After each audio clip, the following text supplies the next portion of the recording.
चर्चा सिर्फ ये कर रहा हूँ कि बाबा साहब अम्बेडकर को इसी घर में प्राण उनके गए 1956 में, आज 2023 है, करीब करीब 67 ईयर्स हो गए। 67 साल के बाद उस पुण्यात्मा के विचारों को और उनकी बातों को हम मूर्ति बना देते हैं, एक उंगली दिखाते हुए, हाथ में कॉन्स्टिट्यूशन लेते हुए। लेकिन वो लोगों के, आम लोगों के, दलित समाज की बात नहीं कर रहा हूँ, सर्व समाज में उनकी बातें पहुँच पाई अभी भी क्या? या जातिवाद का बंधन और बड़ा होता जा रहा है? हमारा जीवन स्तर भले अच्छा हो जाए, हमारा कपड़ा लत्ता गाड़ी घोड़ा ज़्यादा अच्छा हो जाए, लेकिन जो जाति की दीवारें हैं वो टूटी नहीं अभी तक।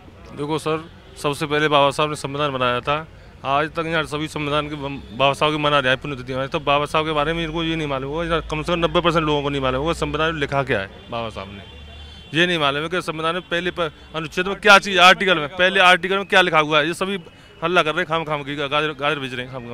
ये भी तो प्रचार गलत करते हैं। ये प्रचार देखो सुनो, ये चलो कोई बात नहीं, प्रचार जो बोलेंगे तो ऐसे बोलेंगे। बताओ, सबसे पहले आर्टिकल में लिखा है हमारे देश का नाम भारत इंडिया, और ये कह रहे थे, भाई हमारे चाचा कह रहे थे हिंदुस्तान हिंदुस्तान हिंदुस्तान। कहीं भी दीवार पे मुझे दिखा दो पूरी इंडिया में, तो मैं पूरी जिंदगी उसकी गुलामी करूंगा। सबसे पहले बाबा साहब कह गए थे शिक्षित बनो, संघर्ष करो, संगठित रहो। तो शिक्षा तो कोई ली नहीं किसी ने। जय भीम किल्लाने थे, बहुत जो जय भीम किल्लाते हैं, पर शाम को पौआ पी के फिट हो जाते हैं। फिर मायावती में ठीक बोलते हैं, बाबा ने उसमें बोलते हैं, किसी को बोलते हैं, उनसे क्या मतलब? तुम अपनी शिक्षा करो, अपने आप तुम्हारे पास आ जाएंगे राजनेता। आर्टिकल आज तक पार्लियामेंट में और विधानसभा में बैठे, एक भी आर्टिकल बता के दिखा दे मुझे। पार्लियामेंट में हाथ उठाने जाते, सोने जाते, अपनी प्रॉपर्टी इकट्ठी करिए, आराम से मस्ती मौज मार रहे। अच्छा, ये जो हिंदुत्व की राजनीति की आजकल बहुत चर्चा, उसको आप कैसे देखते हैं? मैं हिंदू और हिंदू मुसलमान नहीं जानता हूँ। मेरे यहाँ अनुच्छेद 13 में एक तो पाखंडवाद खत्म कर दिया गया है। अनुच्छेद 12 में सभी एक समान नागरिक हैं, कोई न हिंदू है, न कोई मुस्लिम है, न कोई वो जाति है, न कोई लिंग है। सभी को खत्म करके बाबा साहब ने सभी एक समान आदमी है। हिंदू और मुसलमान कोई नहीं है हमारे देश के अंदर, सभी को बराबर का अधिकार दिया बाबा साहब ने।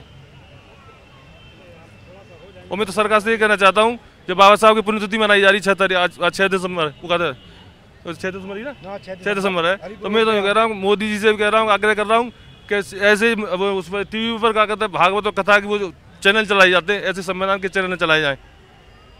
घर का संविधान पढ़ाया जाए बच्चों के लिए, और शिक्षा अनिवार्य की जाएगा संविधान।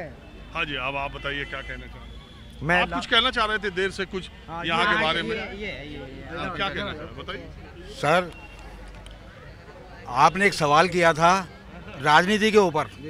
मैं अपने जीवन का अनुभव लेकर के बताता हूँ। मेरा किसी राजनीतिक पार्टी से कोई संबंध नहीं है, मगर Congress party sweet poison, BJP quick poison of the country Bahujan Samaj के लिए तो ज़्यादा ही है भाई, यही कहना चाहूँगा। बाकी ये 26 अलीपुर रोड जिसके ऊपर हम खड़े हैं, ये पहले कब्जे में था। इसको 9 महीने 17 दिन 8 घंटे धरना दे करके हमारे मित्रगण, मतलब पूरे समाज ने, ये हैं हमारे वकील साहब हैं, ये हैं, इसको खाली कराया था। ये उसका एक लेटर है।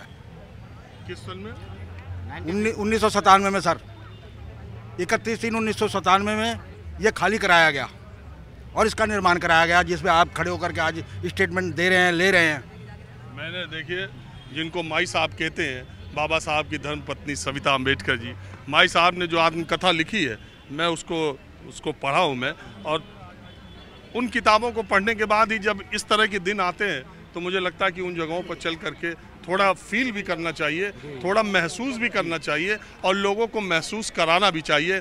आप सोचिए, मैं कभी कभी सोचता हूँ कि बाबा साहब अम्बेडकर इसी जगह पर उनका बंगला था, और वो लॉन में बैठकर इतने बड़े बड़े लोगों के साथ आने वाली पीढ़ियों के बारे में और जाति बंधन के बारे में, बुद्ध के विचारों और कबीर से ओतप्रोत, वो इसी जगह पर उन्होंने इतनी बड़ी बड़ी बातें, बड़ी बड़ी बैठकें की। यही वो जगह है। और अभी कभी आपको मौका मिले तो सविता अम्बेडकर की वो किताब पढ़िएगा, जिसमें वो जिक्र करती हैं कि हर दोपहर खाना खाने के बाद बाबा साहब अम्बेडकर थोड़ी देर के लिए लेटते थे, और उसके बाद उठने के बाद 3-4 बजे के करीब वो कॉफ़ी पीना पसंद करते थे। और बहुत कम लोग जानते हैं, उनकी किताब पढ़ेंगे तो पता चलेगा कि बाबा साहब अम्बेडकर बहुत छोटी छोटी बातों पर बहुत ज़्यादा गुस्सा हो जाते थे, आग बबूला हो जाते थे। अक्सर वो बातें ये होती थी कि उनकी कोई किताब, उनकी कोई कलम अपने जगह पर नहीं मिलती थी, इससे वो बहुत नाराज़ और गुस्सा हो जाया करते थे। तो मैं सोचता हूँ कि यही वो जगह, और बहुत समय ऐसा नहीं हुआ, 70 साल पहले यहीं पर वो रहा करते थे। तो इसलिए मैंने सोचा कि देश में जो लोग न भी जानते हो, और मुझे यकीन है कि टीवी देखने वाले ज़्यादातर लोगों को मालूम नहीं होगा कि बाबा साहब अम्बेडकर ने अपनी अंतिम सांस यहीं पर ली, क्योंकि बम्बई में इतना ज़्यादा बड़ा भीड़ होती है। आज भी बम्बई में जो भीड़ है उसकी तुलना में दिल्ली में यहाँ 1/10 भी नहीं है। वो इसलिए 10 क्या 1/100 हिस्सा भी नहीं है।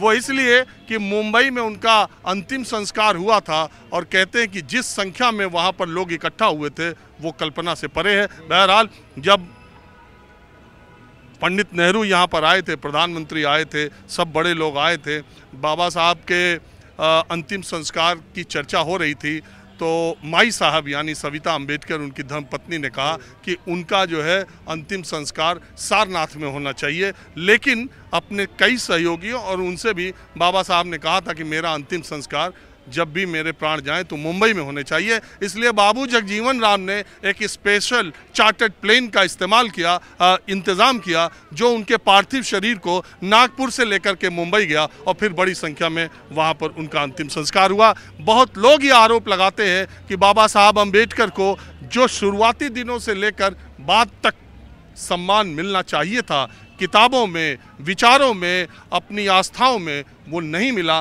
कांग्रेस पार्टी ने और के ऊपर ये आरोप लगता है। लेकिन दूसरी तरफ दलितों के उत्थान के लिए कांग्रेस पार्टी ने उनके विचारों को आगे बढ़ाने का काम किया, ये ऐसे कांग्रेस के नेता कहते हैं। लेकिन ये तथ्य इतिहास में दर्ज है कि 26 अलीपुर रोड का ये भव्य स्मारक प्रधानमंत्री नरेंद्र मोदी के कार्यकाल में बना है, और महू का भी जीर्णोद्धार प्रधानमंत्री मोदी के कार्यकाल में ही हुआ है। और डॉक्टर अंबेडकर के नाम के बहुत काम मोदी सरकार ने किए हैं। तो ये सब करके दलितों में अपनी जगह बीजेपी बनाने में कामयाब हुई है।